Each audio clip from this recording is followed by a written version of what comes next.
Hey, right back, right back. Hey, bang it up, bang it up, bang it up. Hey, bang it up, bang it up, bang it up. Oh my god, it's been stuck in my head all day. The day just started.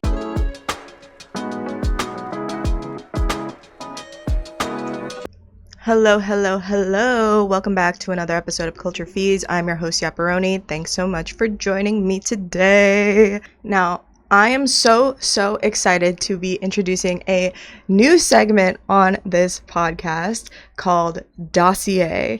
Now, if you don't know what dossier means, by textbook definition, it means a comprehensive collection of documents, records, and detailed information about a specific person, event, or subject. So I thought this would be the perfect name for this series that I wanted to start, where I basically deep dive into a specific era of a celebrity and how perhaps their art or their projects reflected that specific period of their life and career. And this week, we are going to start with none other than Rihanna and the unapologetic era. Now, I thought this would be the perfect way to start the series because number one, this is the 7th episode of the podcast, right? This was Rihanna's 7th studio album, her 7th year of her career, and then she also went on a tour called the 7-7 Tour to promote this album. It was biblical at this point. And I actually started doing the research for this episode before I started doing the Stage Parent research. And I was kind of panicking because I was really just preparing to do this episode for it to be the 6th episode. But I was just kind of it just makes too much sense to push it back for the 7th episode. So I did. And I'm so excited because this is honestly a really important era for me personally as a fan.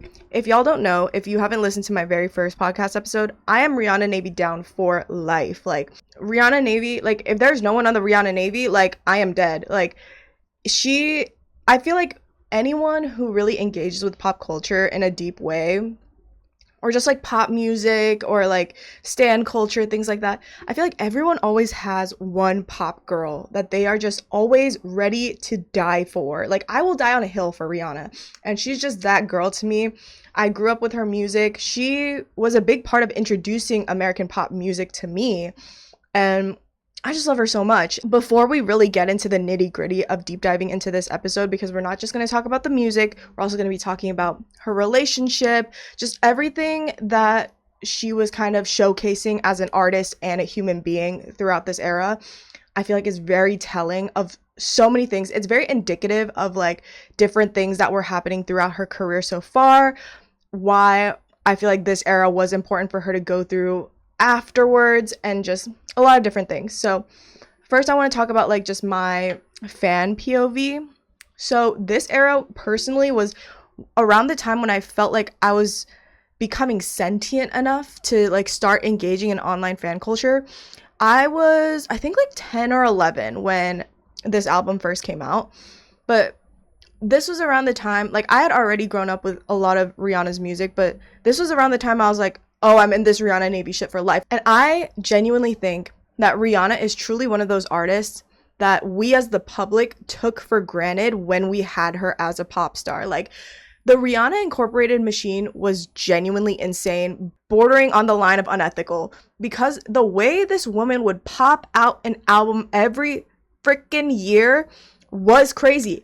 But the thing is, she was so good at it, we thought it was normal. We really took it for granted. Everyone could say that they loved her during this period where she was constantly pumping out hits, but I don't think she was really, taken as seriously as an artist when she was an artist.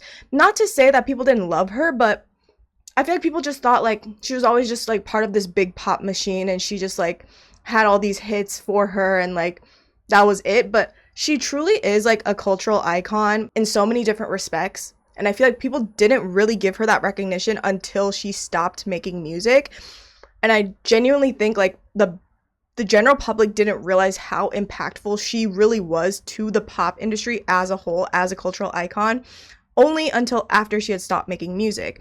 And I also think Rihanna's career is really, really interesting because there are so many things that led to her success.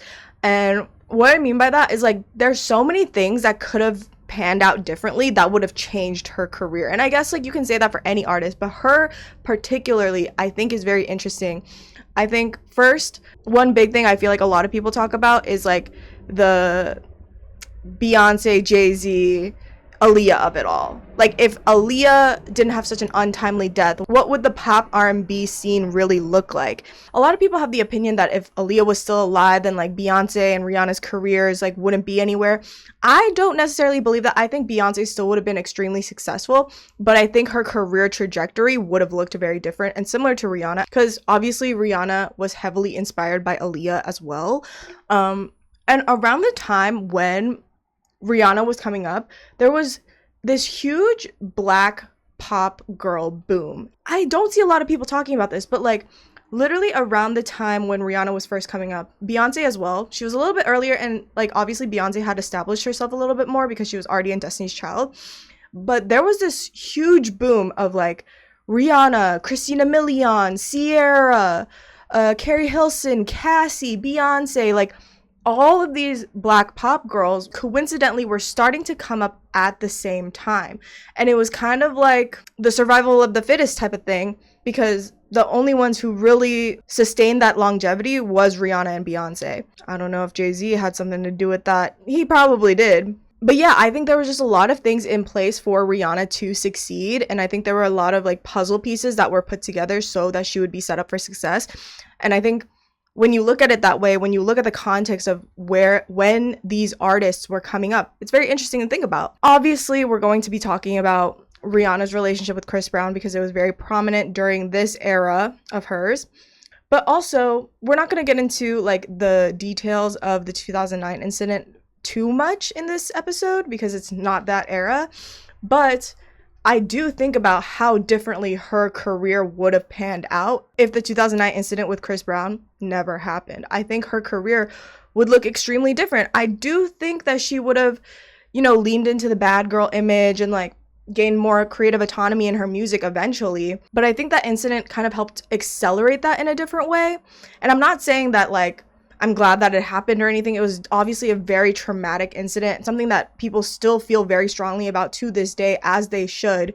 But it's like just important to acknowledge like how pivotal that event was to her career, especially because it happened like pretty early on in her career. She was like 3 to 4 years into her career, and something so huge like that had happened. And I also don't think a lot of people don't remember. I think it's just because people like kids are getting younger now and they just don't remember this time. But like Chris Brown was also going to be the next big thing. I don't know if this is a controversial take. Obviously, it's a little different because Justin Bieber is white, but I truly do think Justin Bieber has the career that Chris Brown was supposed to have. Like I said, because Chris Brown is black and Justin Bieber is white, their fan bases would have still looked very different. But when you look at the success that Chris Brown really had from the beginning of his career, he really was going to be like the next it boy.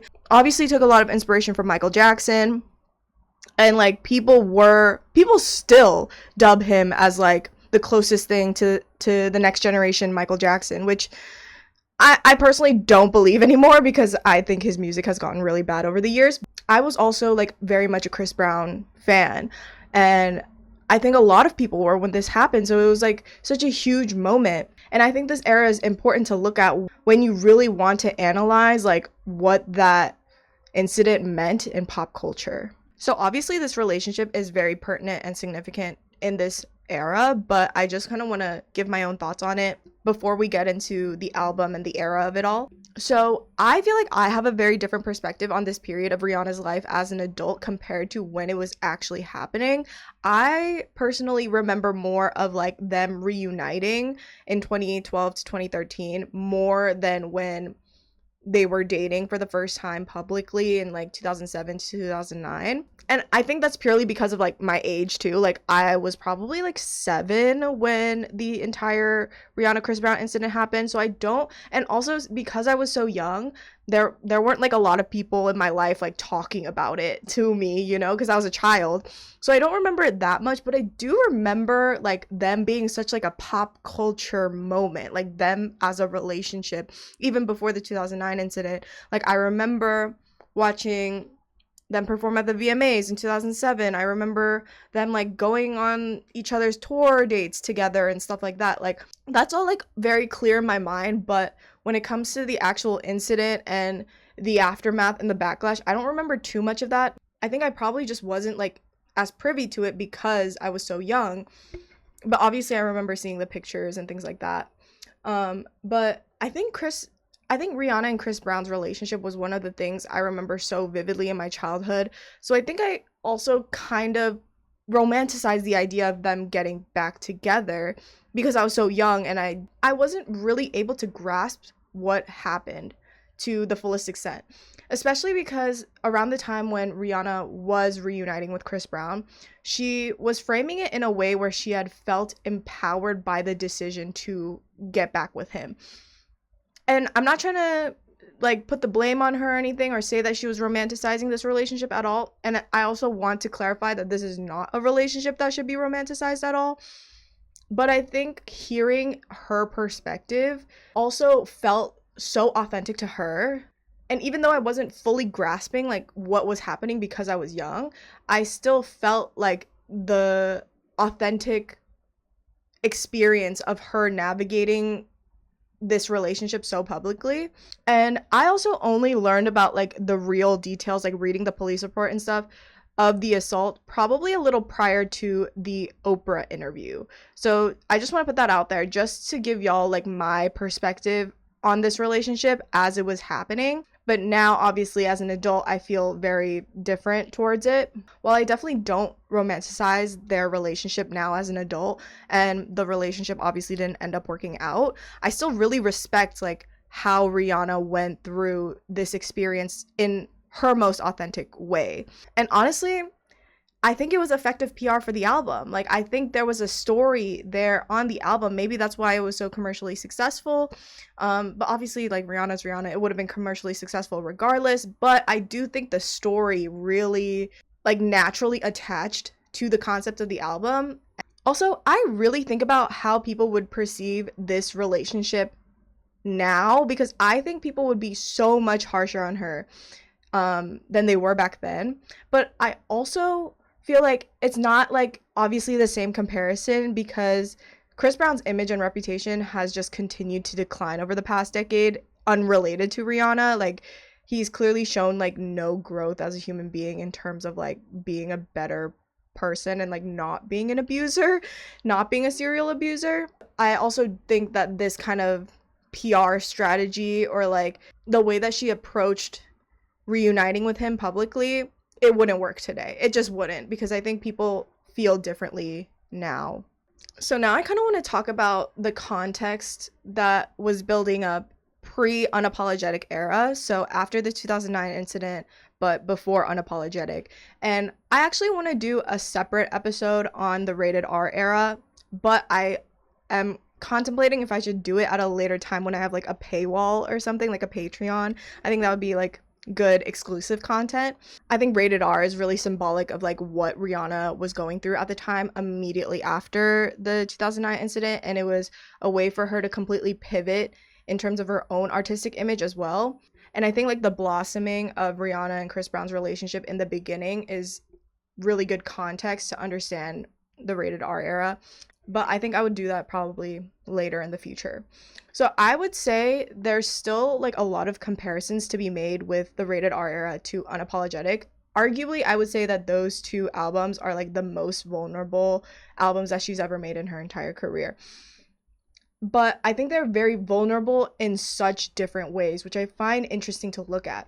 So when I came up with this comparison, I was trying to figure out like they're obviously both very vulnerable, but like why are they different? And the analogy I came up with is I think rated R feels like silver armor, while unapologetic like it's just skin and flesh. And what I mean by that is I think rated R was Rihanna putting her guards up, but also showing that she is able to create an image of her own and like she became like a true conceptual artist. But I think you can tell in this era, like Rihanna really had her guards up. Like she didn't want to be seen as some weak victim. And we're going to see that theme throughout this episode too. She she was putting her guards up, but also saying like, look, I'm stronger than this type of thing. But unapologetic, what's different about it is I think it's a little bit contradictory, but I think that's what makes it so vulnerable. She's still declaring to people that she is a strong woman, she's not a victim, but there's also like a lot of contradictory human elements to her as a person. She's giving us more of a truly vulnerable look into how she has navigated the years post the 2009 incident.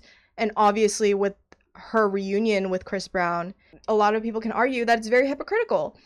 But I think that's what makes it really human.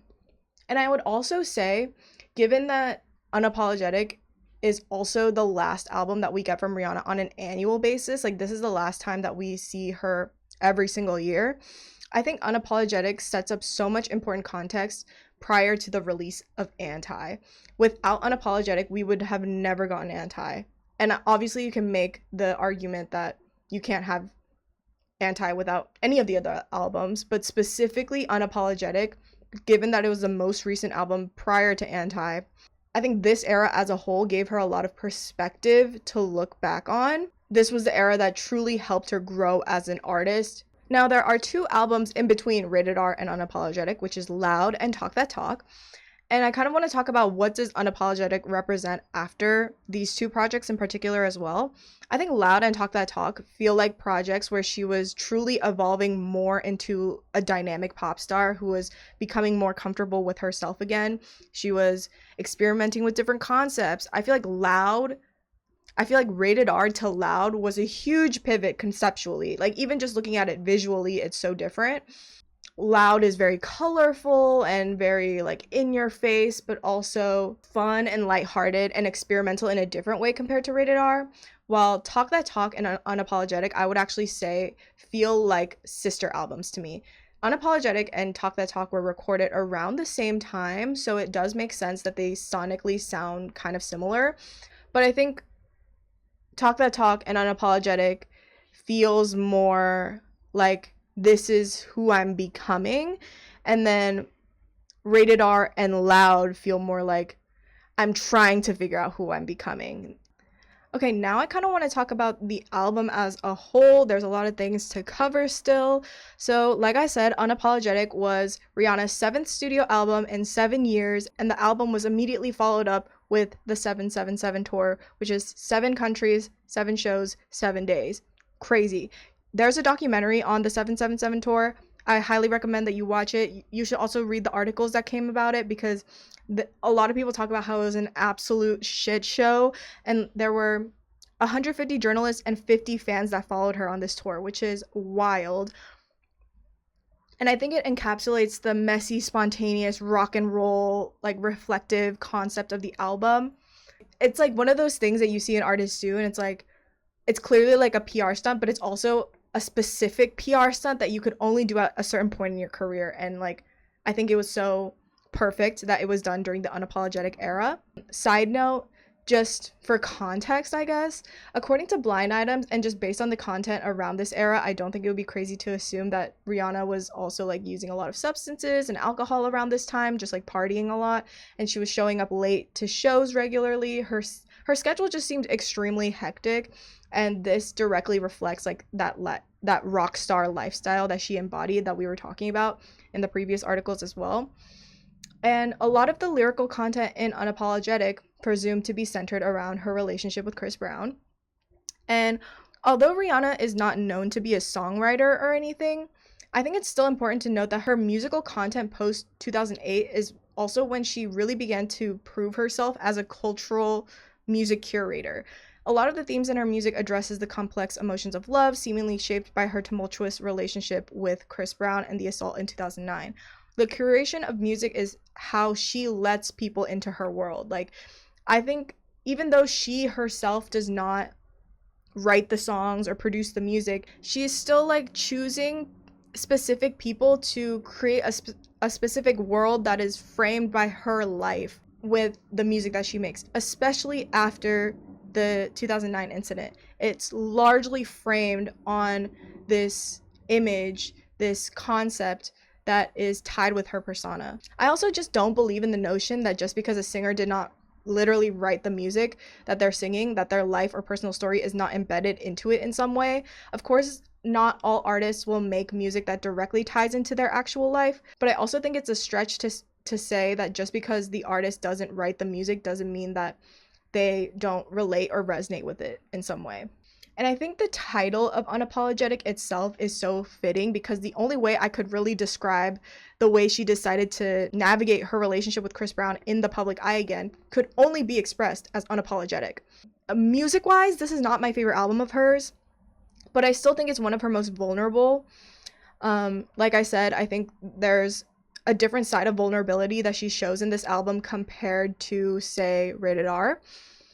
And I do think this album like just feels really chaotic to me sonically as well. The way I categorize it in my brain is like there are songs that are like heavily EDM and dubstep, but then not EDM. So like the dubstep tracks are like Fresh Out the Runway, Numb, Jump, Right Now, Lost in Paradise. And then the non-dubstep songs are kind of like the rest of them, like Diamonds, Pour It Up, Love Song, What Now, Stay, Nobody's Business, Love Without Tragedy, Get It Over With, No Love Allowed. My personal favorite tracks of this album are Nobody's Business, Love Song, Get It Over With, Fresh Out the Runway. I truly think Get It Over With is like one of the most underrated tracks in Rihanna's entire discography. I love that song. And I also think Nobody's Business, unfortunately, even though I do not like Chris Brown, I do think that's a great song. Like, they honestly do have great musical chemistry. I can't lie. And then Rihanna and Future, I don't know how they didn't collaborate after this song because this song is actually crazy and I love it. I feel like Rihanna and Future had to hook up to make that song, right? Like, is that crazy to assume? I don't know. And then the standout tracks in terms of lyrics and just concept overall, I would say Love Song, Nobody's Business, Love Without Tragedy, Mother Mary, and Diamonds are really stand out in terms of encapsulating the overarching themes of the album. And Unapologetic as a career and personal milestone is really important to look at in her career. This is Rihanna's last album under Def Jam Recordings, as well as the last album that she would be releasing on an annual basis. This is also her first album to go #1 on the Billboard 200. I think that's crazy. I think her 7th album to be the first one to be #1 on the Billboard 200 sounds insane to me. And this is also the only album in her discography to win a Grammy for Best Urban Contemporary Album. So that means, like, as an album project as a whole, this is the only album that she has gotten a Grammy for. I think it's interesting that her messiest, most chaotic era is also the one that the Recording Academy and Billboard and all these other things, like, chose to recognize, as well as the public. That's either ironic or it also reveals something about what the industry was finally able to see in her work once she stopped making the type of music that they expected her to make. This is also when social media was still new to us. So around the Unapologetic era, Instagram was 2 years old, Twitter was 6 years old, and this was when Rihanna was interacting with her fans online heavily. So obviously Rihanna has been known for her digital footprint. She was so fun online back in the day. I miss this era because she truly made social media fun. But I also think like we're at a point where celebrities just can't do stuff like this anymore. And I would honestly even say that the way Rihanna would interact with her fans online was her marketing strategy before people even knew to call it that. I think she was one of the first celebrities to really like bridge that gap between fandom and artist through social media. And when I was doing research for this episode, I feel like interviewers used to emphasize asking a lot of celebrities about like the loneliness aspect of being a pop star and like the pop star lifestyle. And when social media was becoming a big part of community building within fandom spaces, celebrities would leverage this aspect to express their desire to become closer to fans. So when I was reading a lot of articles for this episode, I was noticing when they were talking about like being lonely as a pop star, Rihanna would bring up a lot of the times that's why she wants to interact with her fans online, because she feels like there's a community there even when she feels lonely. And I think that's kind of like a marketing statement that people use all the time now, but it was like authentic back then to a certain extent. And also, what I really love about Rihanna is while she was very interactive with her fans, she also made sure to state her boundaries and like check her fans when they were doing weird shit. Like, Rihanna obviously had like different little celebrity beefs and stuff online. I remember when she specifically was beefing with Teyana Taylor back in the day. And I think her fans were just saying like some nasty shit towards Teyana Taylor. And there's literally a DM of Rihanna saying like, dude, that shit is not cool. Like, this is just Twitter. Like, this is just online shit. Like, you cannot say stuff like that about other people. I think it was like some like really personal like jab or something. And she was like, if someone said that about like my family, like I would not let that shit slide. Like, you cannot do shit like this. So she already knew like what it meant to create boundaries with fans in order to have like a healthy relationship with them. And I think that's really important because a lot of people like aren't able to do this now. They either can't do it or they don't do it at all. Now, there's this Vogue article that was published in 2012, and Rihanna is talking about how she's never able to keep track of where she is day to day. So she's like truly in the thick of like the rock star fast life. And I also presume like there had to be like a certain level of dissociation happening throughout like her career that she had to do, given how overwhelming her schedule probably was, but that's kind of seen as her normal. So I kind of wanted to read some snippets from that. Rihanna admits that she can lose track of time. I never know what day it is, she says. Never, ever, ever. What day is it today? Rihanna pauses, her lips curl, and she begins to make an S sound.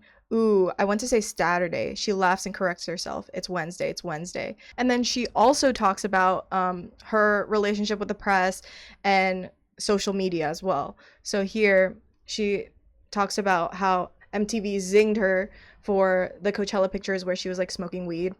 She zapped them right back, telling the network that she ran out of fucks to give. I got over it, Rihanna says, of her tiff with the music network. We're friends again. You would think that Rihanna's outsized social media personality would make the people in the Rihanna business nervous, but the opposite is true.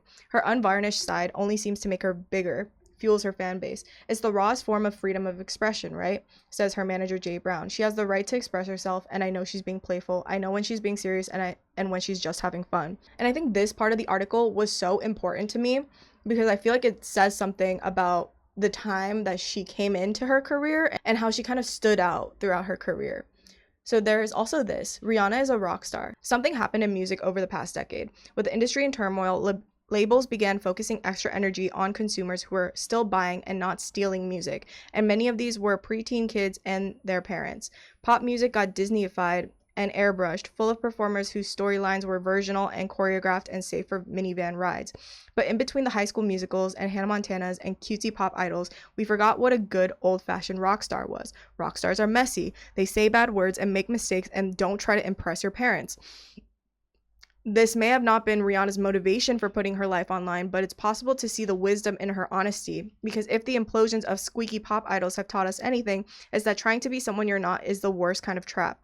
I'm crazy and I don't pretend to be anything else, Rihanna wrote during the Coachella dust-up. What's common about Rihanna's career is just the relentlessness of it. There used to be a standard formula for popular musicians: record, promote, tour, go away, hide. The belief was too much music would overexpose the artist, squish the golden goose. But Rihanna and Brown, her manager, think differently. She has released 6 albums in 7 years, and here comes another. I think Rihanna has like this sort of effortlessness where she doesn't feel overexposed, even if she finds ways to be more in touch with the public or closer to her fans and things like that. And that's what makes her, she's so relatable in such an effortless way. And I think that's what people can't seem to replicate in music today, or like just in celebrity culture today. So they also talk about the birthday cake remix in this article, and I do think this was sort of the genesis of making the unapologetic concept as a whole. So just gonna read this part. She says the birthday cake remix was her idea. I didn't think it could be anything detrimental to my career, she says. I was on a tour bus ride between 2 cities listening to my album thinking, ooh, maybe I should make this a duet. And I started coming up with a bunch of people and his name crossed my mind. I thought, we haven't made a song in so long together. It could be a little shocking. It was shocking and there was blowback. So now it's a bit of fascination, I guess. I don't know if people will stop soon, but I feel like as soon as they have closure to it, they will. But they're not on the inside. They can't see what I see unless they're sitting in my point of view. I guess I'll learn to accept that. So even just reading pieces of this article, you can kind of see how Unapologetic is the album and the era where Rihanna is fully taking control of her narrative. And the chaos of that transition, personally and professionally, is kind of what makes this era the most important in her career, in my opinion. So before we get into the album and the Oprah interview and things like that, I kind of want to just go through the literal timeline of things. Because even though I felt like I knew this era like the back of my hand, just seeing everything dated was pretty crazy, I would say. So we're just going to go through the timeline, okay? So February 2011, Rihanna's restraining order against Chris Brown is officially dropped. And then February 20th, 2012, so a year later, is when the Turn Up the Music remix featuring Rihanna is dropped. Then a couple weeks later, March 9th, 2012, Birthday Cake remix featuring Chris Brown is dropped, which is interesting because I thought the Birthday Cake remix happened first just because it was such a big like controversy back then. But I also think maybe just because Chris Brown's music isn't as relevant, but also he was still doing pretty like commercially like well in the mainstream at this point. I also think Turn Up the Music remix with Rihanna, like there wasn't, I think maybe the controversial thing about the Birthday Cake remix compared to the Turn Up the Music remix is that the Birthday Cake remix has like very sexual undertones. It's not even undertones, it's overtones. And he's obviously like saying, "Girl, I want to fuck you right now" in this remix, so maybe that's why it got more attention. So anyway, June 14th, 2012, Drake and Chris Brown get into a fight at the club. Now, if you guys want a deep dive on Rihanna and Drake's relationship, I would honestly love to do it because I am a fan. Like, it's crazy because I'm a fan of like all of these artists. Not so much Chris Brown anymore, but like I used to be. But Drake is like so hilarious whenever it comes to Rihanna. Like, you can just tell that he really thought like he was gonna wife her up one day. Like, it was going to happen. Like, he was trying to manifest it in his life. But Rihanna was just like, "Bitch, that's never what it was gonna be. It was never gonna be you, ho." Like, it's so... Seeing their relationship arc is, like, so hilarious to me. So if you guys want an episode on that, I would be happy to do it. Okay, next. August 19th, so that was June 14th, 2012. That's when Drake and Chris Brown, like, first have, like, their beef or whatever. And then August 19th, 2012 is when the Oprah interview drops. So obviously that probably happened, like, at least a couple weeks before it dropped. And then September 7th, 2012, Rihanna and Chris Brown briefly kissed at the VMAs. I don't know if you guys remember that. That wasn't like on stage or anything, but like she was briefly greeting him and they like pecked on the lips. And that was also a really big deal.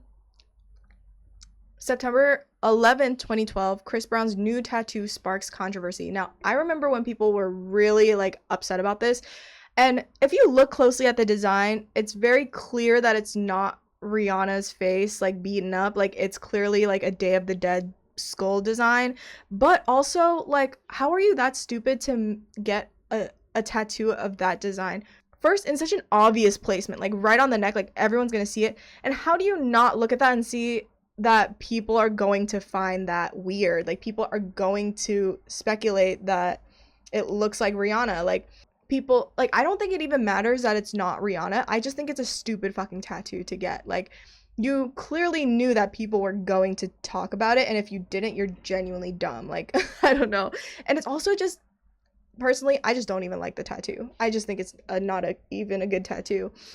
But what's crazy is the next day after Chris Brown is seen with this tattoo, September 12th, 2012, Rihanna tweets in support of Chris before his court appearance. Now, this tweet that's right on the side here, "I'm praying for you and wishing you the best today," that tweet is still up. I literally screenshotted this from X.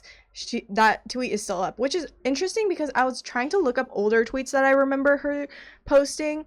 They have a song called Nobody's Business on Unapologetic, and I remember her tweeting the lyrics to that song, "Ain't nobody's business but mine and my baby." And there's a screenshot of it, you can find it online, but it's not there. So like, why would she delete a tweet like that but keep this one up? I don't know. Maybe she just didn't realize. And then October 7th, 2012, Chris Brown and Karrueche Tran, his now ex-girlfriend, break up for the first time officially. Then November 14th, 2012, the 777 tour begins, which we'll talk about. That tour was to promote both Talk That Talk and Unapologetic for 7 days, 7 shows, 7 cities, 7th studio album, 7th year. They went on tour on a Boeing 777. And we'll talk about that in a little bit because that was a chaotic time. But 5 days later, November 19th, 2012, Unapologetic drops officially, including Nobody's Business, which features Chris Brown. And then November to December 2012, there are some not so subtle Instagram posts that start coming up. And I remember this time so vividly. Like, obviously, the photos where, like, their faces are literally in it, like, that kind of happened later. But, like, the photo of her, like, in bed with his arm in the photo, or, like, she literally posted a picture of Chris, like, laying in a bed, like, showing his back, but obviously you can tell from the tattoos that it's him. And like, this throne photo, like, clearly that was in Chris's house and stuff. Like, it was very not subtle. And what's crazy is that the photo of Chris, like, laying in the bed, Karrueche literally liked the photo. Like, I think that's so crazy. Like, that's genuinely insane. So this is around the time when, like, they're officially being seen out publicly together. So December 13th, 2012, Stay is released as a single, and the cover art includes Chris Brown. Like, that is literally Chris Brown's neck in the cover art. And then December 25th, 2012, Rihanna and Chris Brown attend the Lakers game together. I'm sure you guys have seen the photos of them at this basketball game. And what's crazy is that Karrueche has said that they were, like, literally living together still. And he was like, I'm just going to go to, like, the grocery store or something. And then she literally turned on the TV and there they were at the Lakers game. Like, that's actually insane. Honestly, I can't say anything, but, like, Chris is a freak. Like, he's actually such a dog. Like, he was playing these women. Like, it's so bad. February 10th, 2013, Rihanna and Chris Brown attend the Grammys together. Now, I personally feel like that moment was definitely, like, a PR curated moment, especially because the 2009 incident happened the day before the Grammys. And they were kind of like, it kind of felt like it was symbolizing them reclaiming that moment together. And, like, not only did they, like, reunite, but also, like, they can now, it was like a symbol of, like, we're moving on from that now. Like, we're past that now, kind of thing, which I find very interesting. They did not walk together on the carpet, but there's, like, a lot of photos of them, like, sitting together in the audience. And yeah, I just find that to be very interesting. I remember that day like it was yesterday. Like, it was, like, pretty crazy to see them so publicly out together. And obviously they were already at the Lakers game before, but, like, to see them, like, they're basically at a work event together, which is, like, kind of wild. And then February 14th, 2013, Rihanna's Crazy in Love Rolling Stone article comes out, which we are going to read through because that is also a really interesting article that I feel like you can get a lot of nuance and perspective from. And then May 2013, Rihanna and Chris Brown break up for the final time. Okay, so before we go into the Rolling Stone article of it all, because that's more talking about, like, when Rihanna and Chris Brown officially got back together, we're going to look at the Oprah interview. A lot of people thought that Chris hitting you was unforgivable. Have you forgiven him? I have forgiven him. It took me a long time. I was angry for a long time. I felt like this is not my fault. This is not me doing this, and still I have to, like, worry and you know, all those kinds of, I was resentful. I held a grudge. I was dark. I was angry, and it was coming out in my music. It was coming out on my shirt, my clothes. It was coming out in my attitude, and I didn't like that feeling. It was heavy. It was heavy. I thought I hated Chris, and I realized it was love that was tarnished. It looked like hate because it was ugly, it was angry, it was inflamed, it was tainted. And I realized that what it was is I had to forgive him because I cared about him still. And the minute I let go of that, like, I started living again. So the bottom line is you have moved on from that incident in 2009 where you were abused and he was arrested, even though you know that that will follow probably both of you for the rest of your lives. Yes. And is that what you want the world to know? You have to. moved on. Yeah, I mean, I have to move on. And, you know, as I said, it happened to me, so I can't tell people how to feel about it.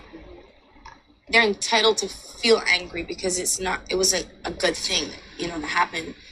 But you have forgiven him. But I have.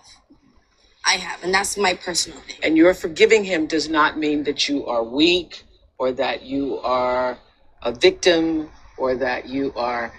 And that's what I had to realize. Okay, so this is the first time that Rihanna like really speaks in depth regarding this incident in 2009 since Diane Sawyer. So this was the first time that she was really like talking about how this incident affected her besides like when it immediately happened. And she obviously talks about she obviously has talked about how the incident directly reflected her attitude, creative decisions, music, and what she was thinking about when it was first exposed to the public. And you're getting like a new perspective because she also has like done introspection on herself years after this happened. So, obviously, in the clip that you saw, Rihanna publicly forgives Chris Brown, saying that they are working on their friendship. She acknowledges that the public is not obligated to forgive him, but she needed to forgive him herself in order to move on and find peace in her life. And this, I think, is a really important point that a lot of Chris Brown's fans like seem to forget. Like, she specifically says that she cannot force people to feel a certain way about it, but they always use the fact that Rihanna says that she has forgiven him to say like, well, why don't you forgive him because Rihanna forgave him. It's just very manipulative tactics to me. So I would also argue that this interview is one of the biggest moments in early 2010s pop culture, because all I can think about when I watch this interview now is looking back, this is something that we would never get, this type of vulnerability and like a thought out interview like this today. We don't see it anymore. When I think about interviews like this, I also constantly think about like the celebrities that we deserve an interview from like this, but we never got. Like Justin Bieber is in the point of his career right now where he should be doing a Diane Sawyer interview or an Oprah interview, but we will just never get that because it's like the media landscape is not what it is today. And like I said before, I think people would react extremely differently to this interview if it was released today. Perhaps that's why the interview format has evolved in the way that it is in the current day. So I was trying to look for opinion press pieces on this interview. I could only find articles like reporting that Rihanna was on Oprah, but I couldn't find opinion pieces. And this is the only one I really could find.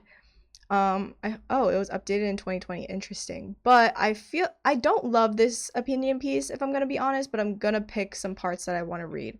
They said Riri was more candid and vulnerable than I had expected, a very good thing, and no surprise she got emotionally raw speaking of Chris Brown. I appreciated her candor and that the audience got a peek behind the curtain of the tough girl facade. One Reese says that she puts up so people don't think that she's weak and a victim. Yeah, we knew that. Her riot girl act, as documented via stage performances and her personal Twitter and Instagram, has always been about as believable as a first grader trying to lie.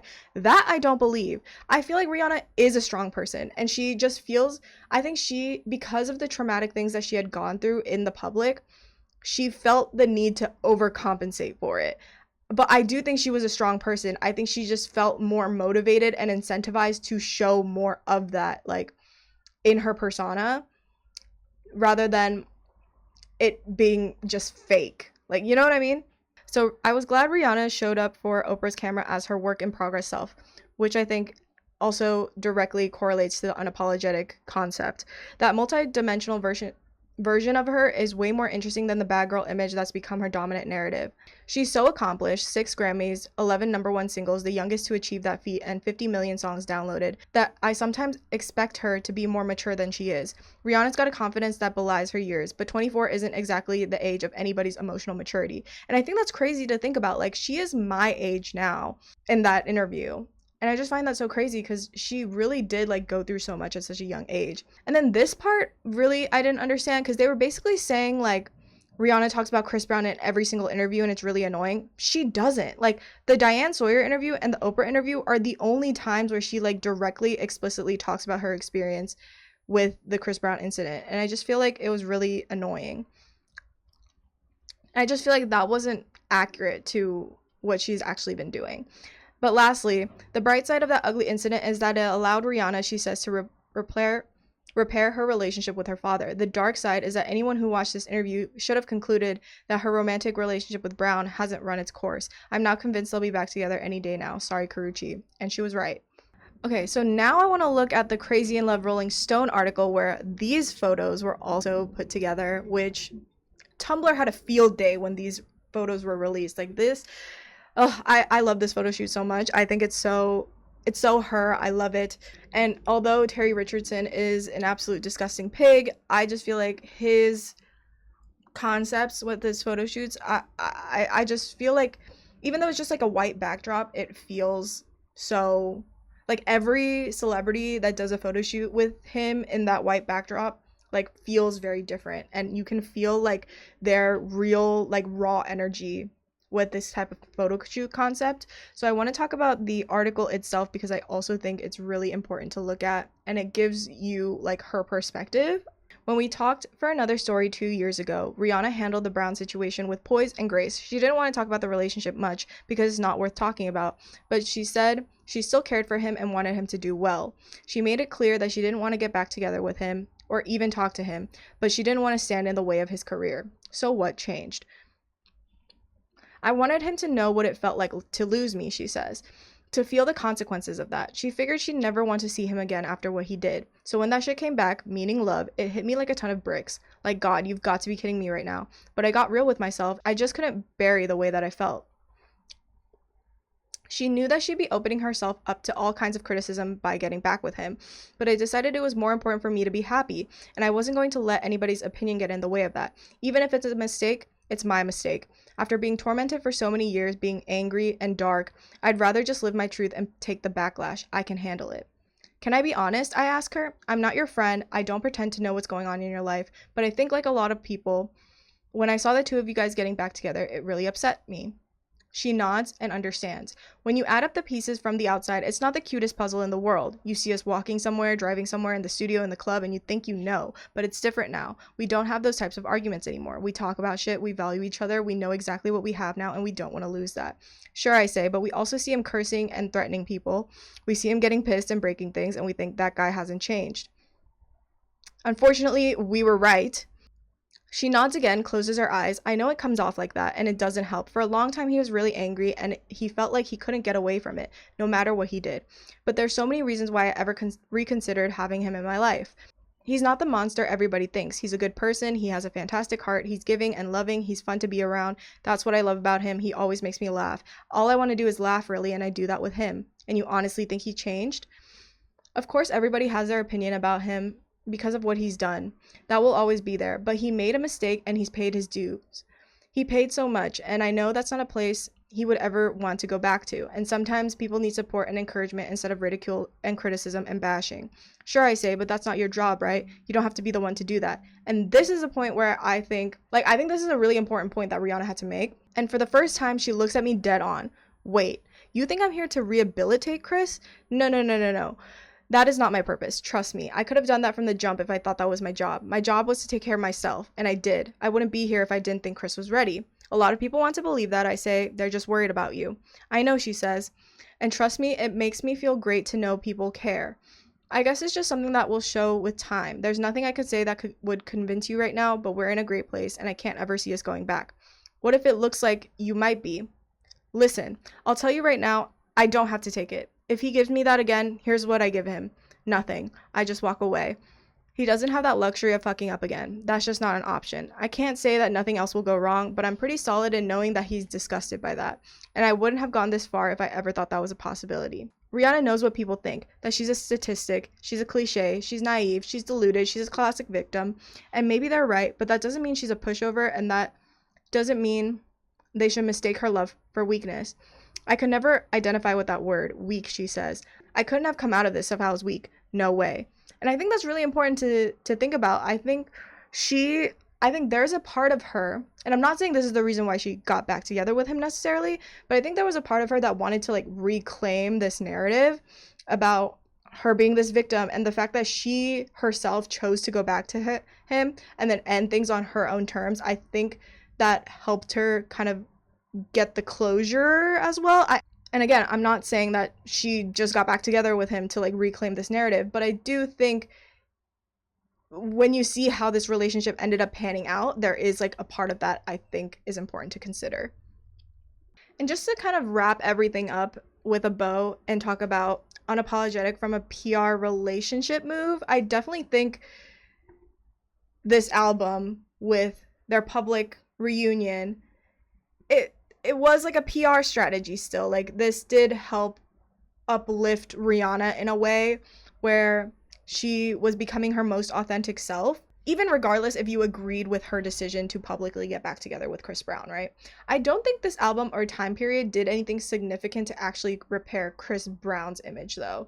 I think the different fan sectors kind of came together to support both of them simply because they were dating again and making music together. There was the sector of Rihanna fans who like begrudgingly kind of went along with it because they still wanted to support her and they like empathized with her. And then I think there was another sector of the dedicated Chris Brown fans who support him no matter what. And then there's like another sector that's kind of larger than you would expect who were fans of both of them and also liked them as a couple. I don't think I saw people who like already didn't like Chris Brown start liking him just because Rihanna got back together with him, you know? Because he clearly like didn't do the work to actually do like this redemption arc for himself anymore. He was kind of just leaning into the bad boy image at that point.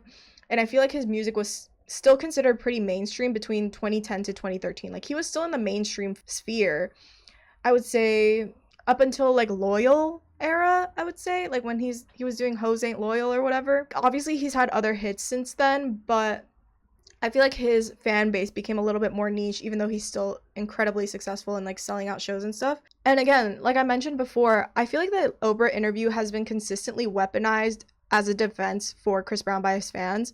If she forgave him, then like everyone else should too. Like that's kind of the narrative that they push. And I do think Chris Brown was still able to repair a lot of his image throughout this time. And I think the point that needs to be emphasized is like, even though I don't think this era necessarily did anything to completely repair his image was still repaired after the incident, like post 2009. That's why I don't agree with the notion that he fell off after 2009 or he like got canceled, because he's still incredibly successful. And I personally think the reason why people have grown like not as fond of him anymore is that he continued to show signs of being an abuser and like not growing from his mistakes. And on top of that, he also lacks the artistic evolution and continues to show like lack of artistic innovation. I honestly think that's the main reason why people don't like Chris Brown as much anymore, even though he's grown a massive following that still continues to blindly support him. But overall, I think this unapologetic era is just so important to look at when looking at Rihanna's career. I feel like people don't really talk about this era as much as they should, because I think it is really important to understand like how Rihanna's career became the thing that it became, unless you look at this specific era. And I think it's really important. Okay, so that's all I have for y'all today. I hope you guys enjoyed this series. I have a lot of other ideas for the next episodes of this series. Let me know if there's any specific eras that you would like me to cover in the comments down below. Let me know what you think, and I will see you guys next week. Bye.